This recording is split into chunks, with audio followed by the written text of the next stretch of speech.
ஒன்றும் கவலை பொம்பளை குழந்தை தனியாக இருக்காங்க தனியாக நாலு இடத்துக்கு தேவையெல்லாம் வெளியே போய் பார்க்குறாங்க இருக்கும்போது எனக்கு ரொம்ப கவலையாக வந்த பொண்ணு பேரண்ட்ஸ் அங்க தனியா விட்டுட்டு இங்க வந்திருக்காங்க. அதையெல்லாம் நினைச்சு பார்க்கும்போது இந்த உலகம் தனியா இருக்கிற பொண்ணுக்கு எவ்வளவு ஆபத்தானதுன்னு யோசிச்சுக்கிறாங்க. இதுல அந்த பொண்ணு தன்னை ப்ரூவ் பண்ண வேண்டியது எக்ஸ்பிளைன் பண்ணி எத்தனை பேர் கண்டுபிடிச்சு கைக்கு பணம் வர ஆரம்பிச்சுன்னா எக்ஸ்பிளைன் பண்ண ஆரம்பிச்சிருவாங்க. இதுல பிசிக்கை மெயின்டைன் பண்ண வேண்டியது முக்கியம். அழகா இருக்கணுங்கிறதுக்காக பல விஷயங்களை செய்ய வேண்டியிருக்கும். ப்ரொஃபஷனலாகவும் ஆடியன்ஸை இம்ப்ரெஸ் பண்ணிட்டாங்க. இதெல்லாம் ரொம்ப டஃப், வெரி டஃப். തോൽക്കാതിരിക്കാൻ വേണ്ടിയില്ല നീ പടക്കപ്പെട്ടെ. കരച്ചിൽ വന്നാലും തിരിച്ചു കാണിക്കണം. നീയും അങ്ങനെയൊക്കെ തന്നെ മതി.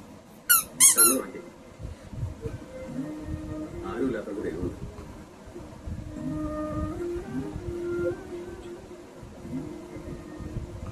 ரொம்ப வேதனையான விஷயம் என்னன்னா